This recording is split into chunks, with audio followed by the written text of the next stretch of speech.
20h sur la TFM, merci d'être avec nous. Mesdames, Messieurs, les titres de l'actualité de ce jeudi. Réhabilitation d'infrastructures à Thiès, relance des ICS, l'État valide une enveloppe de 448 milliards de francs CFA, une manne financière qui entre dans le cadre du plan triennal d'investissement public. Torture et traitement cruel en milieu carcéral, la gendarmerie entend mettre un terme à cette situation qui viole le respect des droits de l'homme. Dans ce journal, un mouton qui vaut de l'or, son propriétaire dit avoir refusé 17 millions de francs CFA pour le vendre. Nos équipes l'ont rencontré à l'occasion de l'ouverture du salon de l'élevage au CICES. Le focus du jour s'intéresse à l'enseignement de la philosophie, prétexte les épreuves anticipées du baccalauréat qui se tiennent le 12 juin prochain.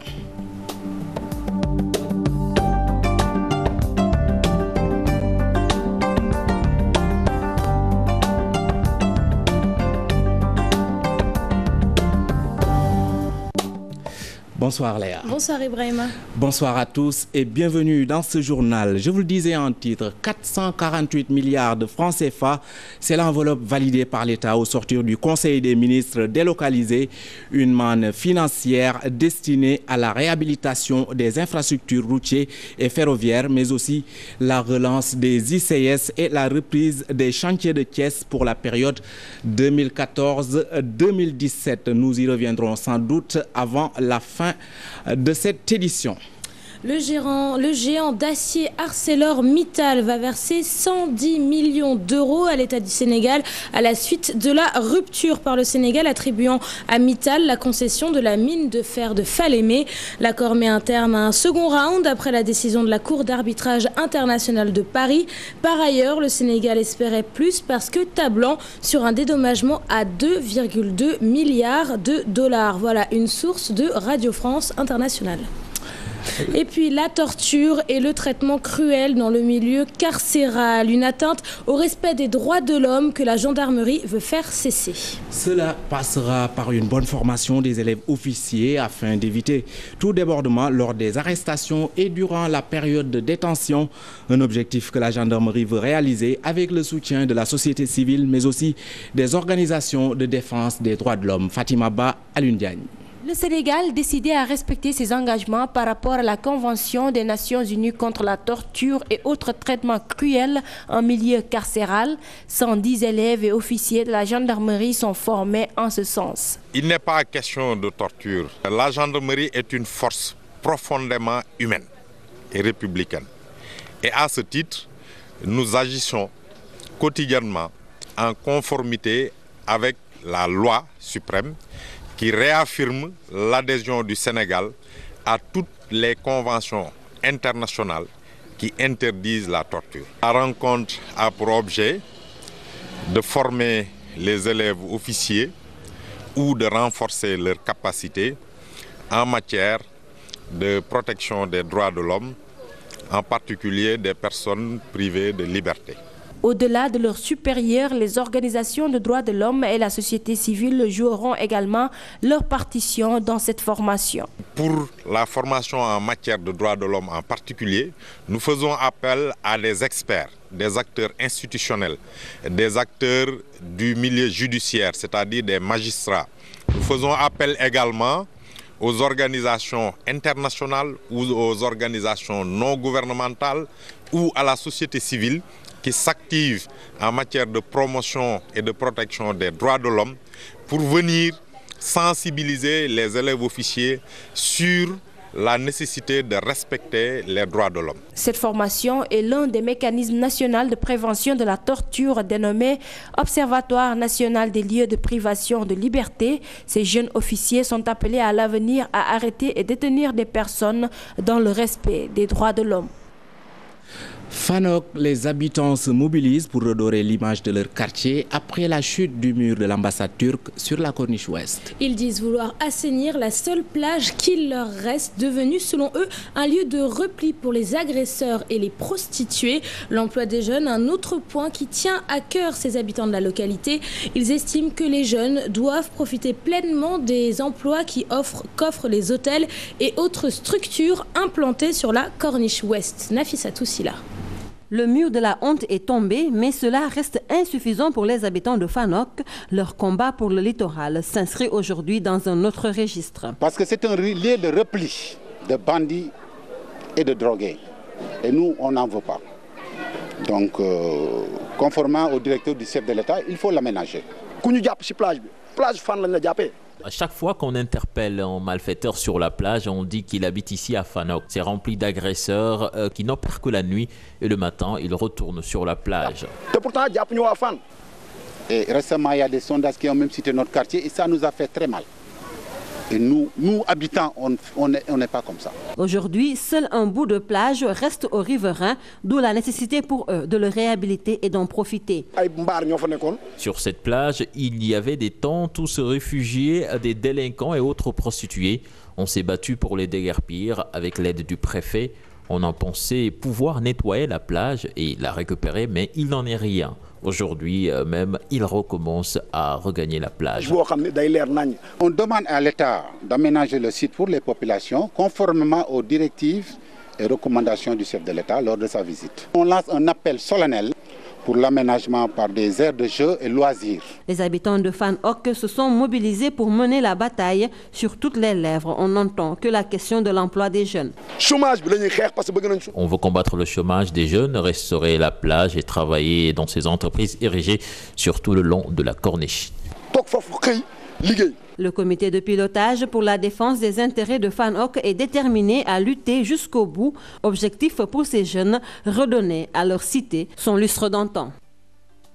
Et puis la décision du gouvernement de retirer du Parlement le projet de code de la presse afin de mener des études supplémentaires remet en cause la dépénalisation du délit de presse aux yeux des journalistes. Selon le porte-parole du SYNPICS, aucune retouche sur ce code ne peut être faite sans la participation du syndicat Makital Diafaraba.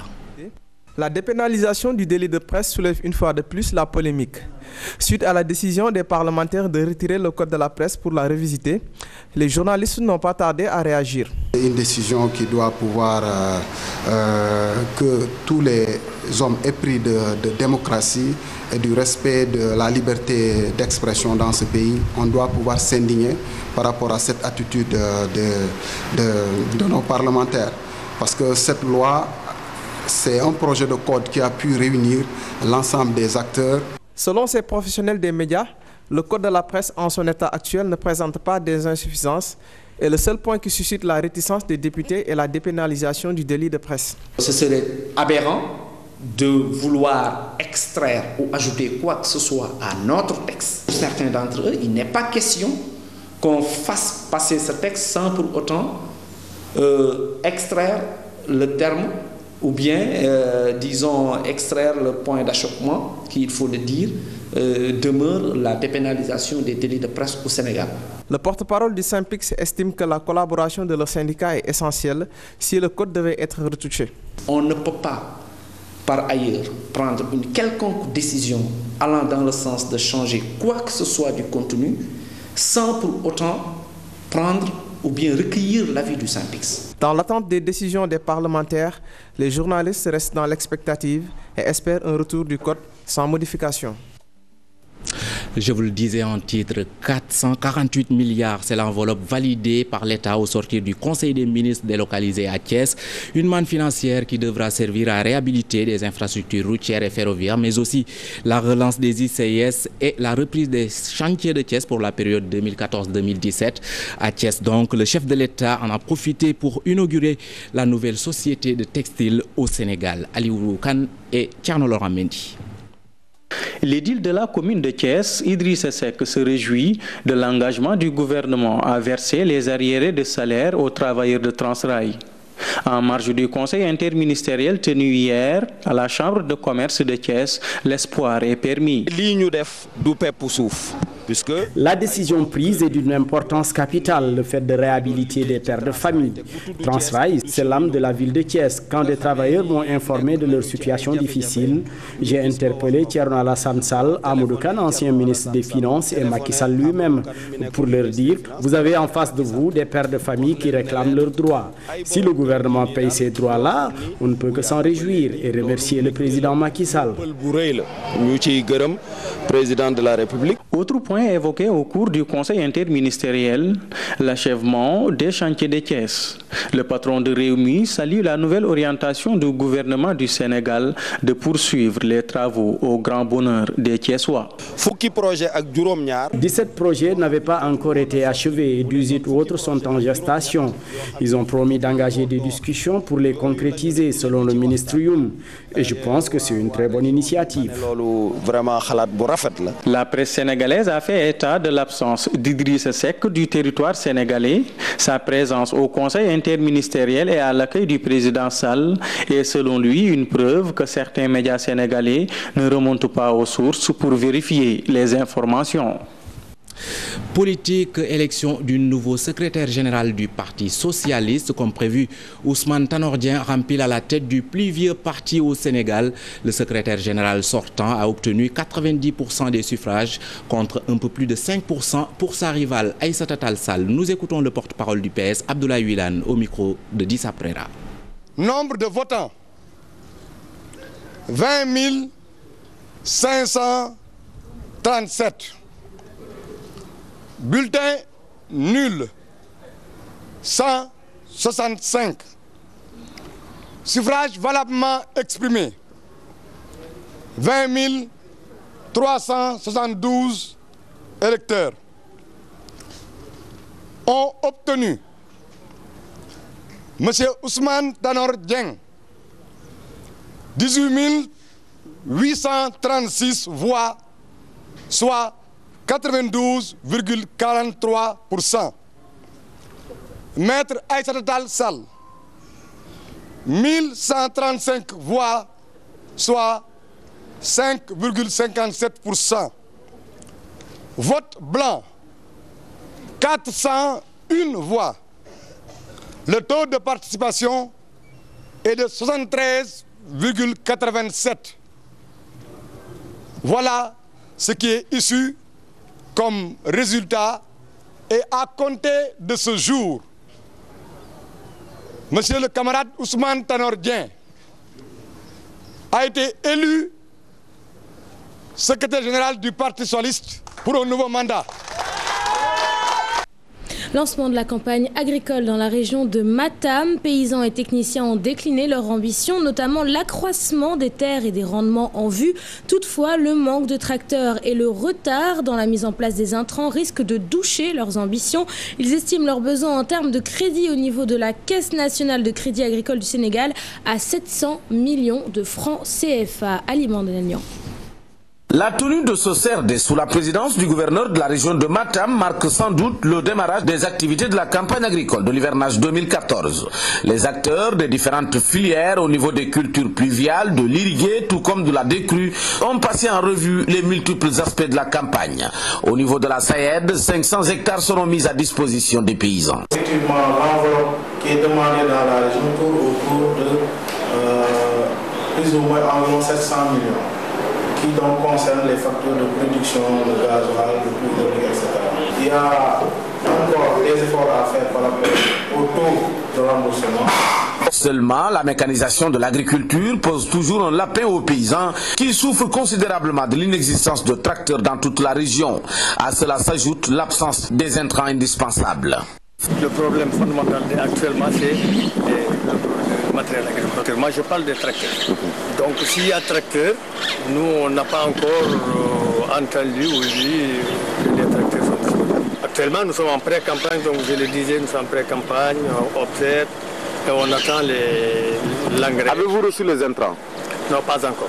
Les tracteurs, actuellement, on attend que l'État mette en place les tracteurs au niveau de chaque région parce que c'est destiné à tout le Sénégal. Nous commençons à recevoir les intrants agricoles. Par exemple, le maïs hybride est reçu à 100%.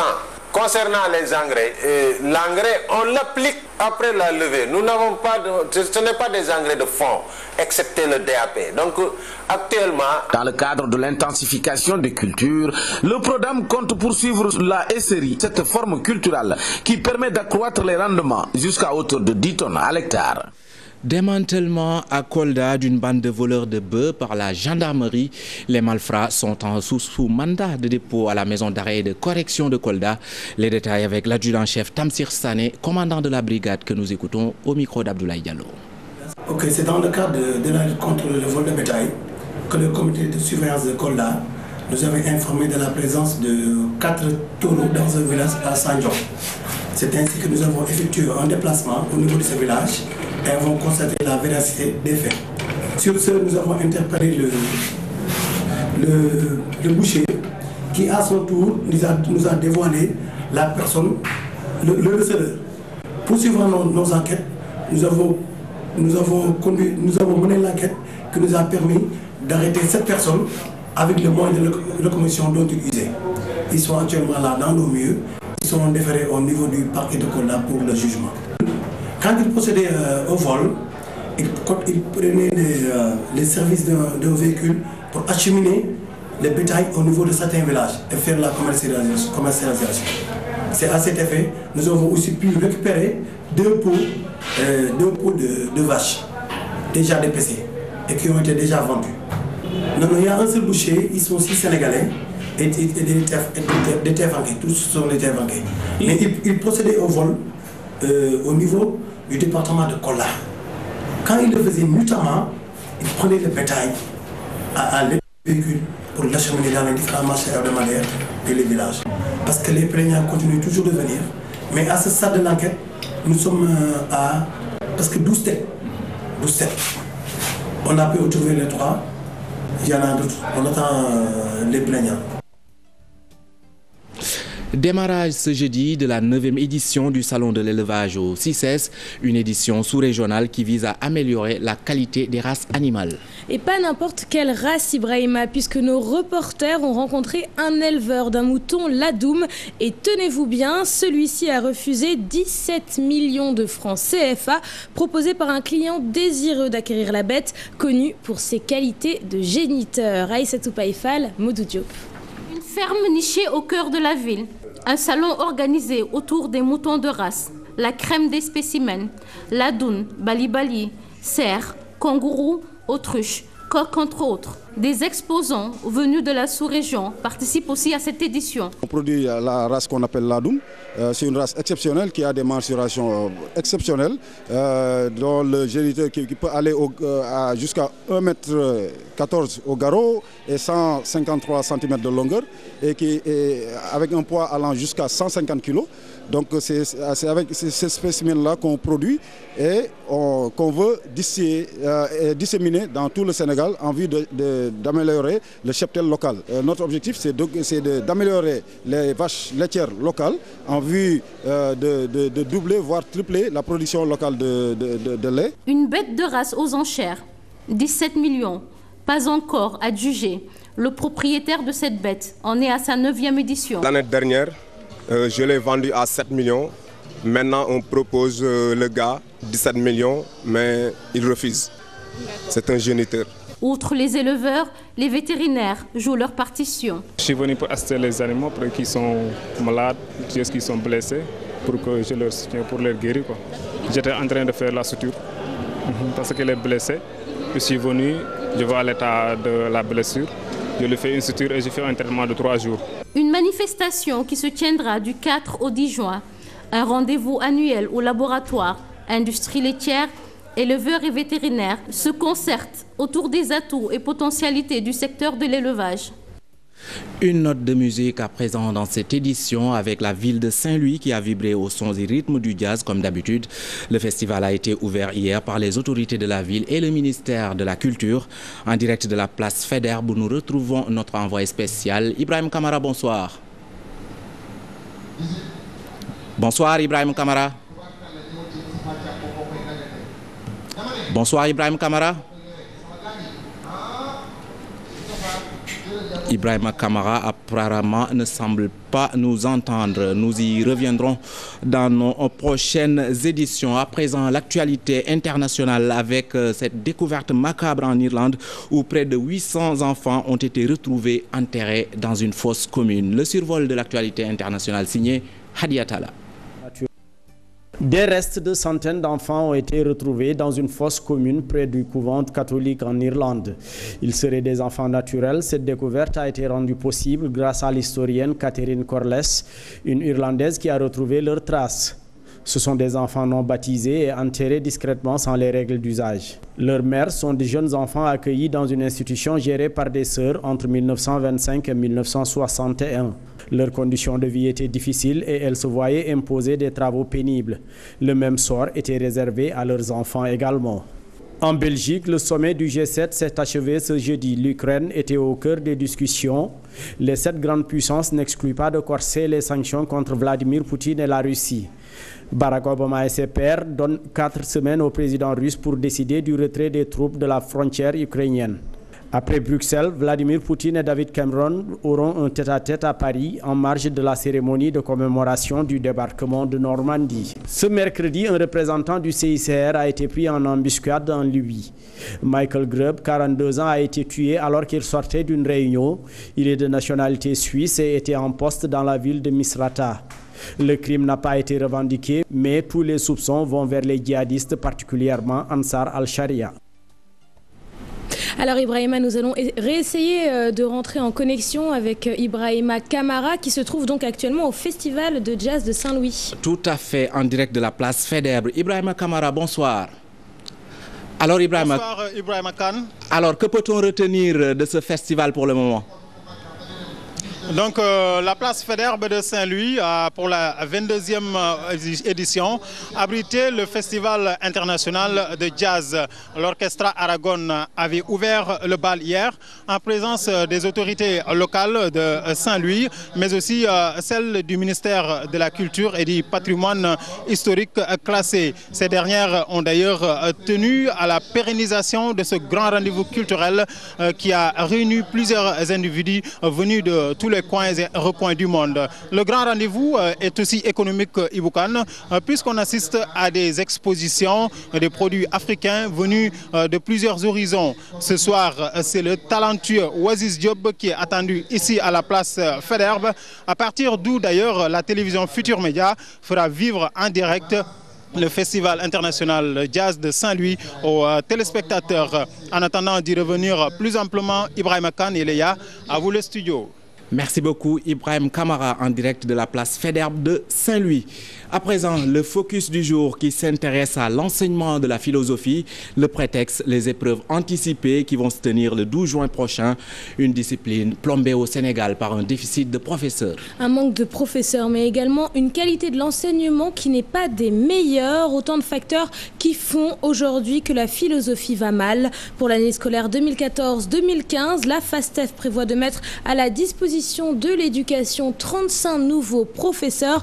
Une offre insuffisante d'après le chef du département de philosophie de la FASTEF, Aminata Mbaresso, Diafaraba.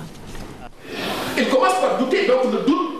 Dans cette classe de terminale, un cours de renforcement en philosophie. Depuis 1999, Badara Ndiaye initie des élèves à la réflexion philosophique. Au bout de mes 15 années d'expérience, c'est que j'ai vu et noté que les élèves avaient un problème au niveau de l'argumentation. D'abord, philosopher, c'est argumenter. L'enseignement de la philosophie, un exercice qui nécessite une solide formation. Au niveau de notre département, la plupart de ces schémas visaient d'abord à freiner le recrutement des personnels d'enseignement de la philosophie qui n'est pas qualifié en philosophie. Or, au Sénégal, seule l'université Cheikh Anta Diop de Dakar dispose d'un département de philosophie. Dans le système éducatif, il manque beaucoup de professeurs de philosophie. Il y a un gap. Il n'y a pas assez de professeurs de philosophie. Au niveau du département de philosophie de la FASTEF, on reçoit les étudiants titulaires d'une maîtrise de philosophie. Donc, s'il y a très peu d'étudiants qui arrivent à soutenir en fait leur mémoire de maîtrise, c'est-à-dire que le flux entrant est nécessairement en fait réduit au niveau de notre département. Pour l'année scolaire 2014-2015, 35 professeurs de philosophie vont sortir de la FASTEF, un nombre loin de combler le gap. Le produit sera de l'ordre de ces 35 professeurs qui vont sortir. Or, certainement, les besoins à la rentrée vont s'évaluer à environ 60 professeurs de philosophie, ce qui veut dire qu'il y a un gap au moins d'une trentaine de professeurs. Une offre de recrutement d'étudiants à former à distance peut être un début de solution à la lancinante question du déficit de professeurs en philosophie. Le portrait à présent de deux hommes, tous deux professeurs de philosophie. Amadou Tidiane Ly, une trentaine d'années d'expérience, et Daouda Gueye qui vient juste d'entamer sa carrière dans la discipline. Il s'insurge contre le faible niveau des élèves, une situation à l'origine des difficultés liées à l'enseignement de la philosophie au Sénégal. Fatou Bintou Konté, Diafaraba. En général, chez les règlements, mais également chez les rats, chez les rappeurs. Ils ont un destin en commun, enseigner la philosophie. Daouda Gueye, très jeune, la trentaine dévolue. Il vient juste de commencer à professer cette matière, alors que Amadou Tidiane Ly a quitté les salles de classe il y a quelques années. Leur amour pour cette discipline a eu raison de leur parcours. Dans le quartier, dans la rue où j'habite, il y avait des grands qui, n'est-ce pas, donc des fanatiques de lecture. C'est eux qui m'ont, n'est-ce pas, donc, inoculé le virus de la philosophie. Je me disais que c'est la discipline qui permettait d'enseigner la bonne manière de penser. C'était d'ailleurs une fierté d'être un professeur de philosophie dans les années 80, estime Amadou Tidiane Ly. Il y a les professeurs et il y a le professeur de philosophie. Bon, donc c'était une discipline qui était quand même très valorisée, très valorisante. La philosophie, cette matière que l'on enseigne seulement en classe de terminale, paraît difficile. Pourtant, elle ne devait pas l'être, selon ses enseignants. Si l'élève arrive en terminale avec des préacquis, parce que comme le nom l'indique, c'est la terminale où on termine un cursus. Si durant ce cursus-là, l'élève, n'est-ce pas, donc, a engrangé un certain nombre de bagages, je pense qu'il ne prouvera pas de difficulté à, n'est-ce pas, donc, appréhender le discours philosophique. Pourquoi ne pas enseigner cette discipline en classe de seconde? Les avis sont partagés entre ces deux générations. Ça permet, n'est-ce pas, donc, de donner à l'élève le b.a.-ba de la philosophie et déjà en terminale, il est assez aguerri par rapport justement à la maîtrise du concept. Il y a déjà un déficit de professeurs de philosophie, alors s'il faut commencer en seconde, en première peut-être. On peut commencer déjà en première. Ils ne sont pas nombreux, ces professeurs de philosophie au Sénégal. Et enseigner cette matière n'est plus chose aisée dans ces classes de terminale en surnombre. Et si vous êtes élève en classe de terminale, vous vous apprêtez à passer l'épreuve du baccalauréat de philosophie. Alors comment percevez-vous cette matière? Pour les élèves du lycée Seydou Nourou Tall, la philosophie est une matière indispensable dans le cursus scolaire et dans la vie de tous les jours. Moustapha Diarra, lui, est professeur de philosophie. Il nous explique les méthodes d'apprentissage de cette discipline. Bintouloum et Moudou Diop. Pour Socrate, être philosophe, c'est être conscient de son ignorance et vouloir sortir de cet état. Pour Moustapha Diarra, professeur de philosophie au lycée Blaise Diagne, la philosophie est une réflexion, une interprétation. La philosophie renvoie généralement à une pratique, à une démarche particulière qui fait que le philosophe, par la liberté de la pensée, est capable de se mouvoir indépendamment des préjugés et indépendamment justement des considérations générales que les gens ont, qui découlent de la doxa, c'est-à-dire de l'opinion ou bien de certaines croyances. Être philosophe n'est pas de tout repos dans un pays où les valeurs sont primordiales. Mais pour les élèves de Seydou Nourou Tall, la philosophie est indispensable. Lorsqu'on parle de la métaphysique, par exemple, on se rapporte souvent à notre vie quotidienne. Des chapitres comme nature et culture, comme la politique, l'esthétique, ce sont des choses que nous vivons tous les jours. C'est une culture générale qu'elle nous apporte et ça permet aussi de voir la vie d'une autre manière. Pour élèves et professeurs, les méthodes d'apprentissage de la philosophie, c'est la discussion. Il explique et ensuite il nous donne la parole pour qu'on donne nos façons de voir. La plupart du temps, ce sont des discussions. Chaque élève donne son avis, on discute. C'est un système de vase communicant. On ne peut pas enseigner, n'est-ce pas, des contenus sans pour autant que cela n'obéisse à une certaine démarche. Il va de soi que pour pouvoir justement répondre à des situations problèmes, il faut nécessairement connaître la méthodologie. Méthodologie de la dissertation, méthodologie du commentaire. La philosophie est perçue comme l'amour de la sagesse pour les professeurs, mais aussi pour les élèves. Elle se vit au quotidien.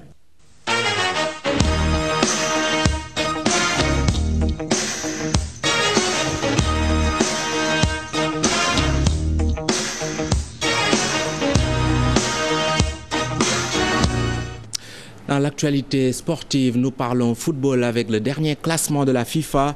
Les Lions du Sénégal reculent de 7 places. Le Sénégal figure désormais à la 74e place. En Afrique, la première place est désormais occupée par l'Algérie au détriment de la Côte d'Ivoire. Dans le monde, l'Espagne est toujours la première nation. Il y a une semaine, Diafra Sakho marquait son premier but dans l'équipe nationale du Sénégal. Nouvel arrivant chez les Lions, l'attaquant de Metz espère progresser auprès de ses aînés, mais aussi évoluer ailleurs qu'en France. Il est au micro de Cher Sadibou Diarra. Avec l'équipe nationale, je pense qu'aujourd'hui, je n'ai pas d'ambition à me fixer. Je suis un jeune joueur qui a été appelé en équipe nationale. Je suis venu, j'ai trouvé mes grands frères ici. Je vais apprendre et progresser. Après, on verra ce qui va se suivre d'ici quelques mois ou quelques années. Aujourd'hui, mon souhait est de partir, d'aller jouer à l'étranger. Après, on ne sait pas ce qui peut se faire. Il ne pourrait pas partir aujourd'hui. Il faut qu'un club aussi veuille acheter Diafra Sakho avec tout le somme que Metz a demandé. Comme je vous ai dit, le 20, je vous répondrai. À présent, la Coupe du Monde au Brésil qui débute jeudi prochain. Mais les Sénégalais devront s'y faire puisque ce sera sans les Lions de la Teranga. Une Coupe du Monde sans le Sénégal, cela n'a pas la même saveur pour ces Sénégalais qui se sont prononcés dans ce reportage d'Abdoulaziz Kane et Alioune Diagne. À une semaine du début du mondial brésilien, le monde du ballon rond est tourné vers la plus grande compétition internationale, sauf que les Lions du Sénégal ne seront pas présents au rendez-vous du gratin du football mondial. Un crève-cœur pour les Sénégalais. Comme Coupe du Monde, parce que football. Puisqu'il s'agit de la Coupe du Monde, je vais forcément la suivre. Mais cela n'aura aucune saveur, car il n'y a que le Sénégal qui m'importe. Donc, franchement, on aurait aimé que le Sénégal participe à chaque édition de la Coupe du Monde. Cela me fait mal le fait de suivre la Coupe du Monde sans la participation du Sénégal. L'absence des Lions à la Coupe du Monde est une occasion pour ces Sénégalais d'exhorter l'équipe nationale à retrouver ses lettres de noblesse. Quand on entre sur le terrain avec le maillot du Sénégal, on doit tout donner pour honorer le drapeau national. Il faut que les joueurs sachent que nous sommes derrière eux. Ils doivent tout faire pour se qualifier lors des prochaines éditions. Si le Sénégal sera absent du Brésil, 5 nations africaines vont représenter le continent. À défaut des Lions de la Teranga, on préfère miser sur. Moi, je supporte le Cameroun. En plus, ce sont des Lions comme les Sénégalais. Et j'ai espoir qu'ils feront comme le Sénégal en 2002. Moi, je mise sur le Ghana et la Côte d'Ivoire. Sénégalais là. Je suis sénégalais et franchement, je ne peux supporter une autre équipe que le Sénégal. La Coupe du Monde au Brésil sera la 20e édition de la compétition. Le Sénégal n'y a participé qu'à une reprise en 2002. Même si les Lions ne sont pas donc des habitués du mondial, les Sénégalais préfèrent une Coupe du Monde avec le Sénégal que sans.